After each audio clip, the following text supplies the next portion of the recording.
Assalamualaikum warahmatullahi wabarakatuh.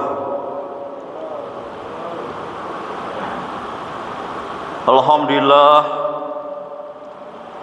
allazi khalaqal mauta wal hayata liyabluwakum ayyukum ahsanu amala wa huwal azizul ghafur.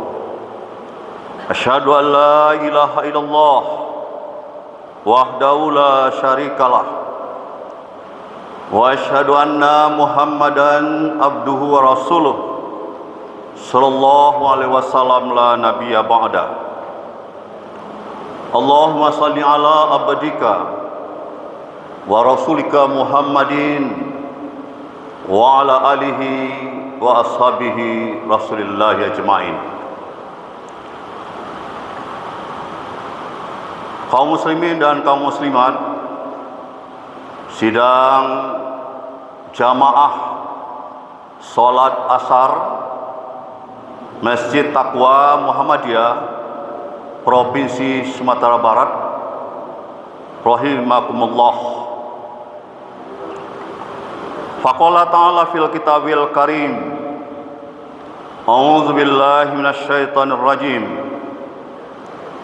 Innallaha ya'muru bil adli wal ihsan wa ita'i dzil qurba wa yanha 'anil fahsya'i wal munkar wal baghi ya'izzukum la'allakum tazakkarun. Shadaqallahul azim.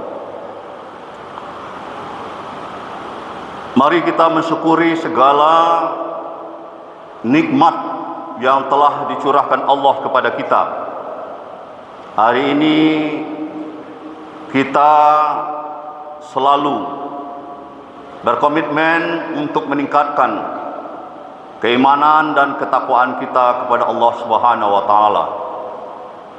Karena kita berkeyakinan bahwa keimanan dan ketakwaan itulah yang akan dapat mengantarkan tujuan hidup kita untuk mencapai kebahagiaan di dunia ini dan kebahagiaan di akhirat.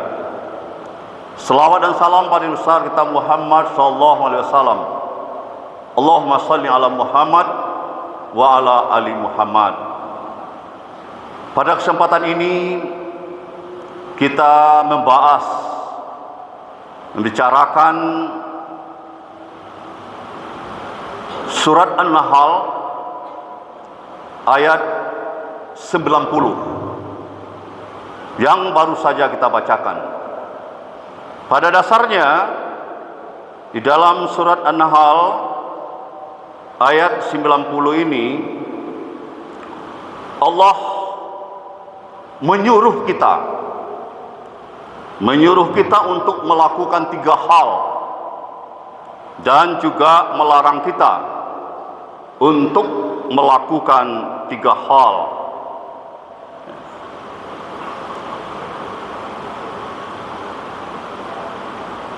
Tiga hal yang dilarang oleh Allah itu, atau 3 hal yang disuruh oleh Allah itu, yang pertama adalah berlaku adil. Jadi berlaku adil itu adalah suruhan Allah, perintah Allah. Yang kedua adalah berbuat kebajikan. Dan yang ketiga, memberi bantuan kepada kerabat.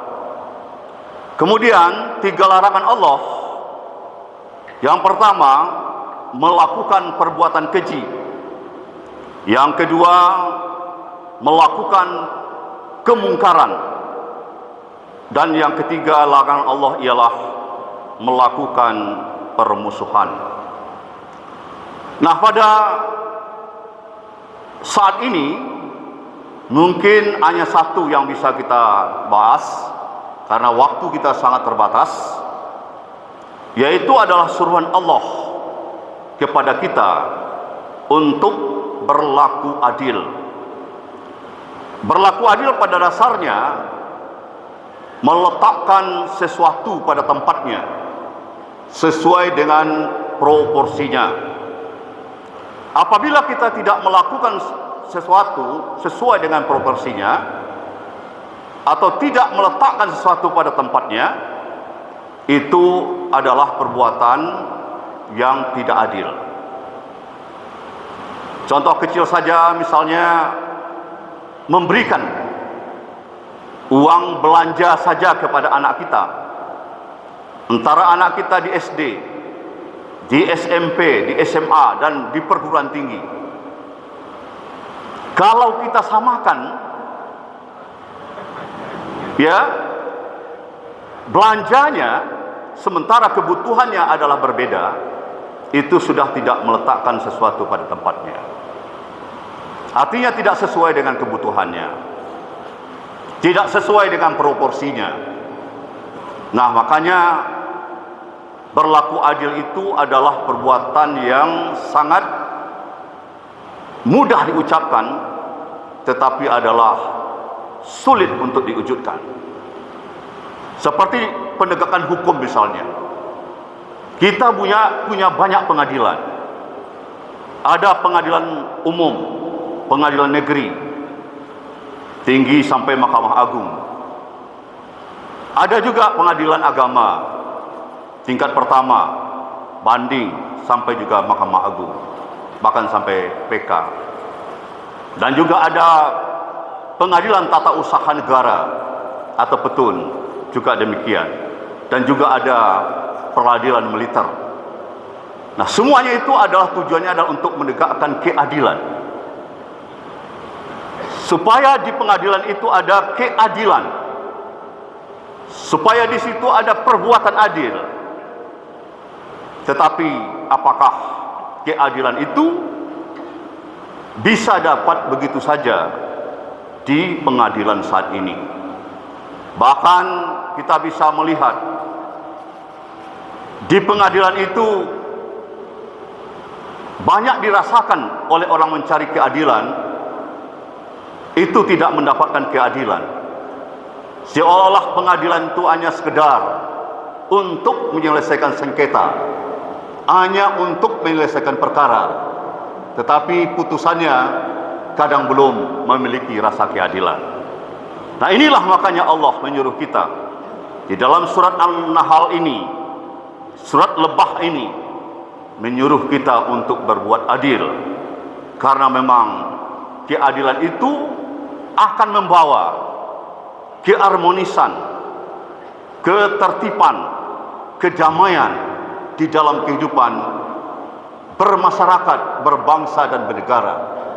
Bila keadilan orang terusik, maka ketenangan, kedamaian,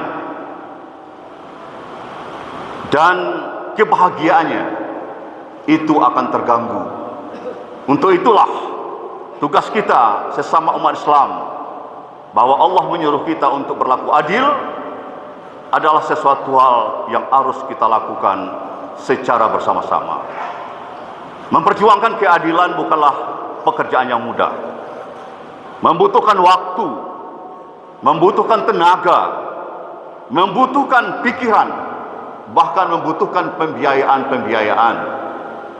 Bapak dan Ibu sekalian akan dapat merasakan apabila mencari pengadilan atau keadilan di pengadilan, di situ akan terasa betapa susahnya memperjuangkan keadilan itu. Membutuhkan waktu, kita harus hadir, membutuhkan tenaga, membutuhkan pikiran, dan juga pembiayaan. Dan terkadang putusan pengadilan itu pun tidak membawa rasa keadilan bagi pihak-pihak yang memperjuangkan keadilan itu sendiri. Tetapi bagaimanapun juga, apapun bentuknya, pengadilan adalah tempat, ya, di samping menyelesaikan perkara sengketa, itu adalah tempat untuk mencari keadilan di permukaan bumi ini.